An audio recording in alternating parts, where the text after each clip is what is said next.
Hello दोस्तों, आप सभी का स्वागत है आपके अपने YouTube channel career makers by B Kumar पर। दोस्तों, मैं हूं विजेश्वर कुमार और आज हम बात करेंगे आरआरसी ग्रुप डी के 2021 में होने वाले परीक्षा को लेकर, जिसमें हम लोग प्रत्येक दिन साइंस के प्रैक्टिस सेट को कंप्लीट करेंगे। तो चलिए शुरू करते हैं।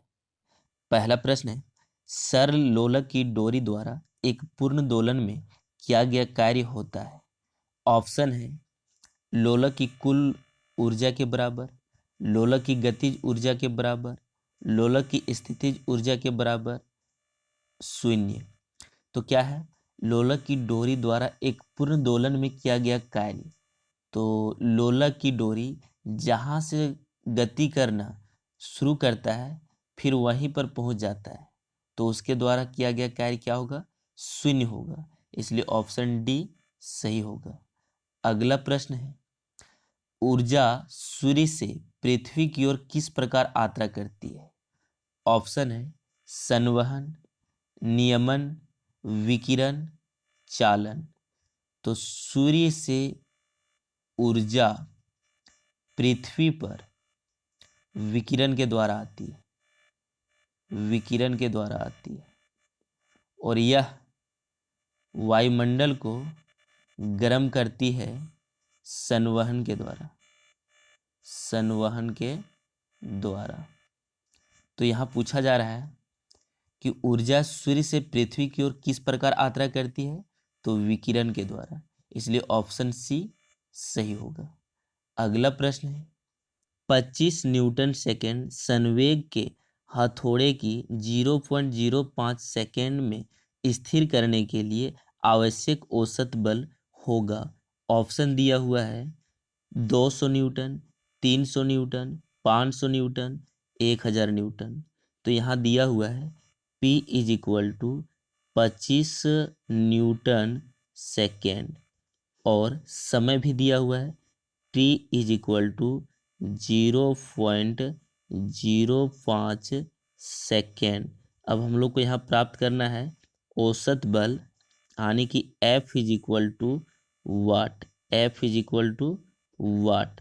तो हम लोग जानते हैं कि P इज इक्वल टू होता है FT, P is equal to FT, और हम लोग को यहाँ प्राप्त करना है F का मान। तो क्या होगा, F इज इक्वल टू हो जाएगा P/T, F is equal to हो जाएगा P/T। तो F इज इक्वल टू होगा P का मान दिया हुआ है 25 न्यूटन सेकेंड बट्टा T का मान दिया हुआ है 0.05 सेकेंड, 0.05 सेकेंड। अब यहाँ सेकेंड और सेकेंड कट जाएगा, और 0.05 से 25 को काटते हैं तो कटेगा 500 बार में। कितना बार में, 500 बार में। तो इसलिए F जो प्राप्त हो रहा है वह होगा 500 न्यूटन। क्या होगा, 500 न्यूटन। इसलिए ऑप्शन सी सही होगा। अगला प्रश्न में चलते हैं, भू स्थिर उपग्रह किस दिशा में घूमता है। ऑप्शन दिया हुआ है उत्तर से दक्षिण, पूरब से पश्चिम, पश्चिम से पूरब, दक्षिण से उत्तर। तो भू स्थिर उपग्रह पश्चिम से पूरब दिशा में घूमता है, इसलिए ऑप्शन सी सही होगा। अगला प्रश्न में चलते हैं, पृथ्वी की सतह से वह ऊंचाई जहां जी का मान पृथ्वी की सतह पर जी के मान का 25% हो जाएगा, और यहाँ दिया हुआ है के बराबर 6400 किलोमीटर, जो कि यहाँ होना चाहिए था आर बराबर 6400 किलोमीटर, यानी कि त्रिज्या दिया हुआ है 6400 किलोमीटर। तो होता है एच बराबर आर, पृथ्वी की सतह से ऊंचाई, पृथ्वी की सतह से ऊंचाई h बराबर होता है r, यानी कि ऊंचाई बराबर होगा उसकी त्रिज्या, और उसकी त्रिज्या दिया हुआ है 6400 किलोमीटर। तो h बराबर क्या होगा, यार का मान रख देंगे 6400 किलोमीटर, तो h बराबर भी होगा 6400 किलोमीटर। इसलिए ऑप्शन बी सही होगा। अगला प्रश्न में चलते हैं, धातु की दो पत्तियों जो एक थर्मोस्टेट की रचना करती है में निश्चित रूप से अंतर होना चाहिए। इसके ऑप्शन है द्रव्यमान, लंबाई, विशिष्ट प्रतिरोध, रेखीय प्रसार गुणांक में। तो ऑप्शन होगा रेखीय प्रसार गुणांक में, इसलिए ऑप्शन डी सही होगा। अगला प्रश्न में चलते हैं। बुरादे से ढकी हुई बर्फ जल्दी से क्यों नहीं पिघलता? ऑप्शन है बुरादा पानी को सोख लेता है, बुरादा ऊष्मा का कुचालक है, बुरादा हवा को बर्फ तक नहीं जाने देता है, बुरादा ऊष्मा का सुचालक है। तो क्या है? बुरादे से ढकी बर्फ जल्दी नहीं पिघलता, चूंकि बुरादा ऊष्मा का कुचालक है, बुरादा ऊष्मा का कुचालक है, इसलिए ऑप्शन बी सही होगा। अगला प्रश्न में चलते हैं। किसी समतापीय प्रक्रिया में ऑप्शन है दाब अस्थिर रहता है, ताप अस्थिर रहता है, आयतन अस्थिर रहता है, गति अस्थिर रहता है। तो यदि यहाँ पूछा गया रहता ना समदाबीय, समदाबीय, तो इसमें क्या नियत रहता है? यानी कि अस्थिर क्या रहता है? इसका नियत होगा दाब। क्या होगा? दाब। और यदि पूछा जाए समतापीय,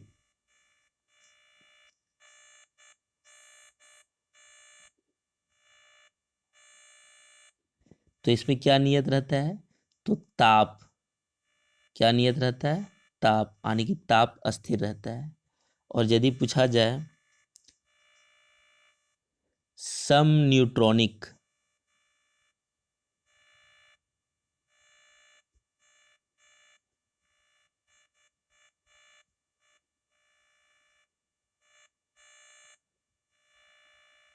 तो इसमें क्या नियत रहता है? न्यूट्रॉन।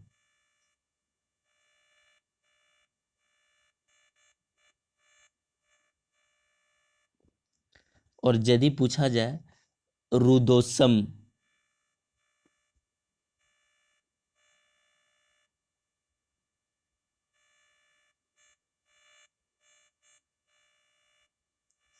तो इसमें क्या नियत रहता है? ऊष्मा, यानी कि रुदोसम में ऊष्मा जो है नियत रहता है, यानी कि स्थिर रहता है। तो यहाँ पूछा जा रहा है किसी समतापीय प्रक्रिया में, तो समतापीय प्रक्रिया में क्या नियत रहेगा? ताप। क्या नियत रहेगा? ताप, इसलिए ऑप्शन बी सही होगा। ताप अस्थिर रहता है।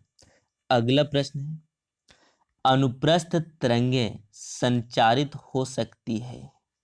ऑप्शन है गैस व धातु दोनों में, गैस में अस्थिर रहता है, गैस में नहीं परंतु धातु में, ना गैस में ना ही धातु में। तो क्या है? अनुप्रस्थ तरंगें। तो तरंगें दो प्रकार की होती है, तरंग दो प्रकार का होती है। एक होता है अनुप्रस्थ तरंग,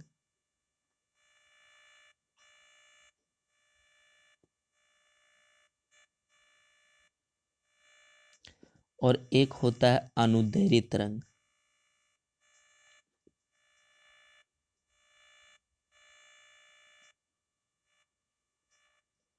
अनुदैर्ध्य तरंग। अब अनुप्रस्थ तरंग क्या होता है? तो अनुप्रस्थ तरंग का ग्राफ इस प्रकार होता है और अनुदैर्ध्य तरंग का ग्राफ इस प्रकार होता है, यानी कि यह समांतर होता है। अब ये टेढ़ी मेढ़ी तरंग अनुप्रस्थ तरंग है। बोलता है अनुप्रस्थ तरंगें संचारित हो सकती है गैस व धातु दोनों में। तो गैस में जो तरंग होती है वह समांतर तरंग होती है, यानी कि समांतर वाली तरंग, यानी कि अनुदैर्ध्य तरंग होती है। गैस में अनुदैर्ध्य तरंग होती है, यानी कि सीधा जाती है। तो अनुप्रस्थ तरंगें संचारित हो सकती है गैस व धातु दोनों में। तो अनुप्रस्थ यानी कि टेढ़ी मेढ़ी, तो टेढ़ी मेढ़ी तरंग गैस में नहीं होगा।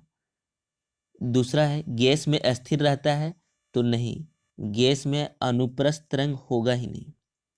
अब सी ऑप्शन में दिया हुआ है गैस में नहीं परंतु धातु में, यानी कि अनुप्रस्थ तरंगें गैस में नहीं होता है परंतु धातु में होता है, यानी कि टेढ़ी मेढ़ी वाला तरंग गैस में नहीं होता है परंतु धातु में होता है, क्योंकि धातु ठोस होता है, इसलिए ऑप्शन सी सही होगा।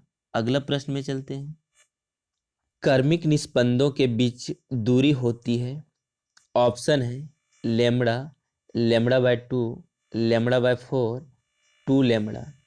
तो यहाँ क्या है, अनुप्रस्थ तरंग है, ये अनुप्रस्थ तरंग है, और यह अनुप्रस्थ तरंगें जहाँ पर मिलती है उसको हम लोग कहेंगे नोड, आने की निस्पंद।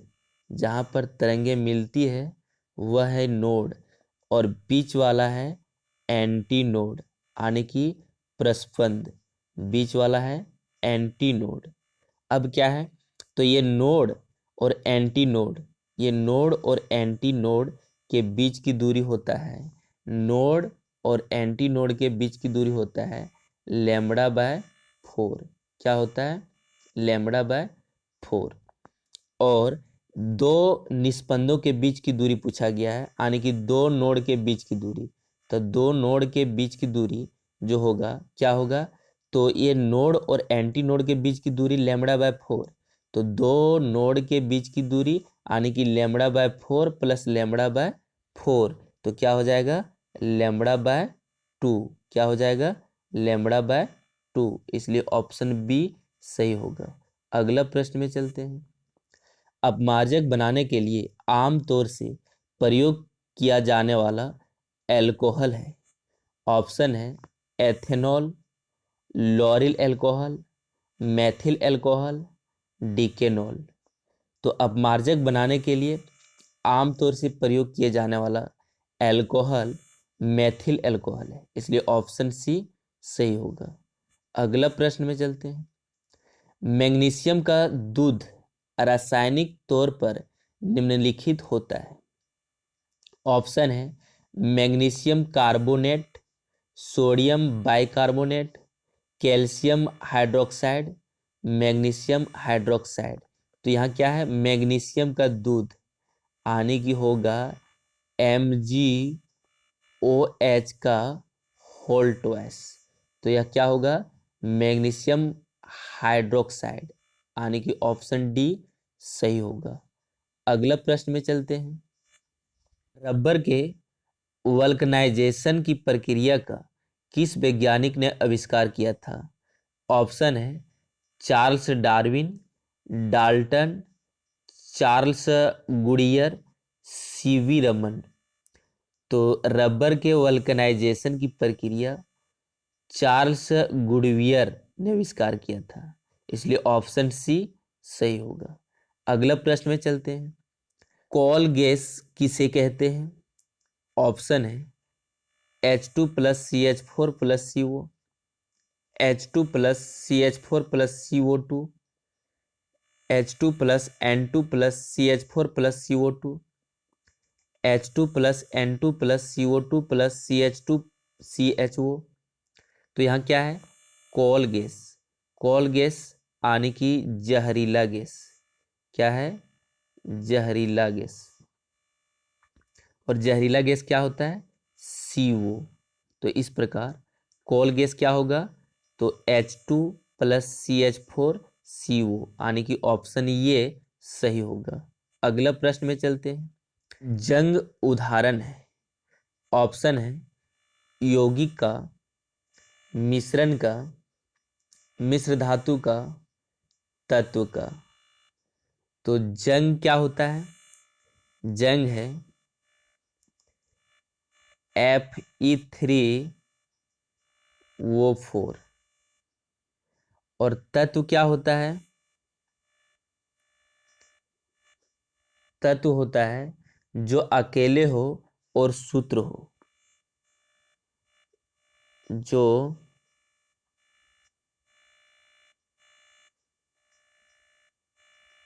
अकेले हो और सूत्र हो, सूत्र हो। यौगिक क्या होता है,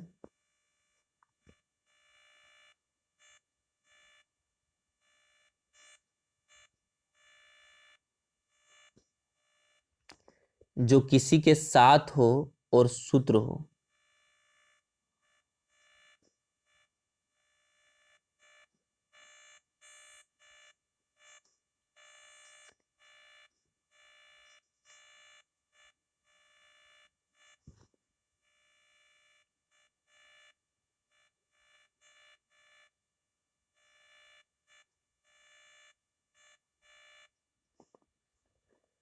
और मिश्रण क्या होता है?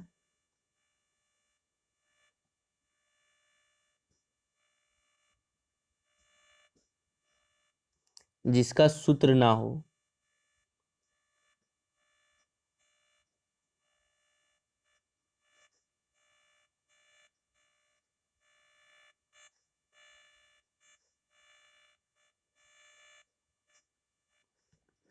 अब यहां पूछा गया है कि जंग, और जंग होता है Fe3O4 आने की, या क्या होगा, तो जो किसी के साथ हो और सूत्र हो आने की यौगिक होगा। जंग क्या है? यौगिक है। क्या है? यौगिक है। अगला प्रश्न में चलते हैं।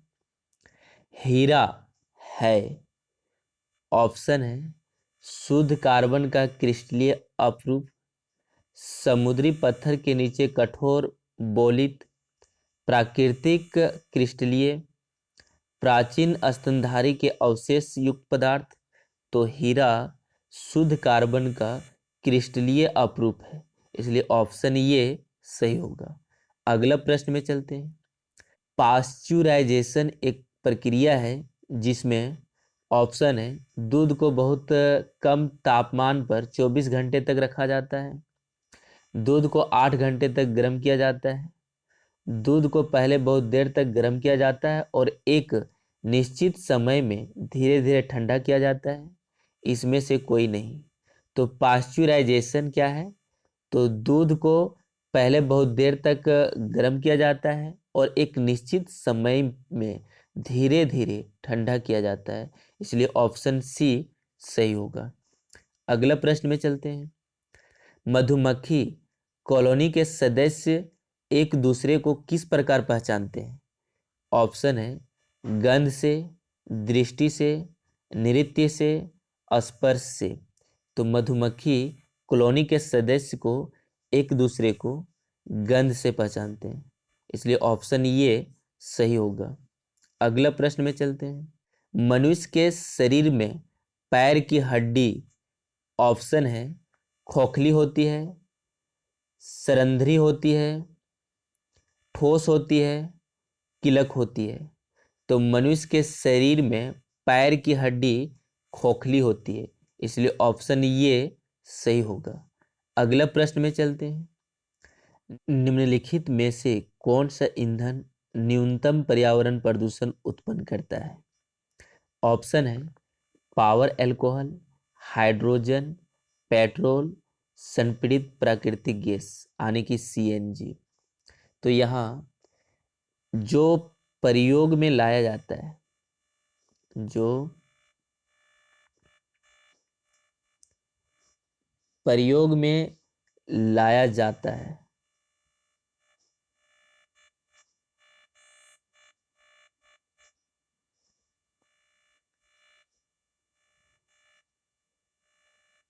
और कम प्रदूषण फैलाता है,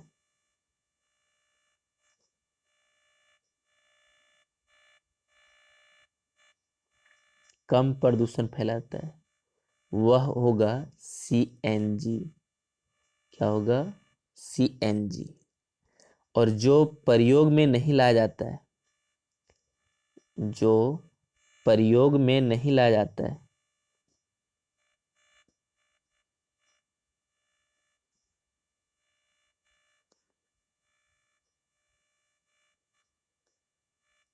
और कम प्रदूषण फैलाता है, तो होगा हाइड्रोजन। क्या होगा? हाइड्रोजन। तो यहाँ क्या पूछा गया है? यहाँ यह नहीं कहा गया है कि प्रयोग में लाया जाता है या प्रयोग में नहीं लाया जाता है, केवल पूछा गया है कि न्यूनतम पर्यावरण प्रदूषण उत्पन्न करता है। तो न्यूनतम पर्यावरण प्रदूषण उत्पन्न करने वाला हाइड्रोजन होगा, इसलिए ऑप्शन बी सही होगा।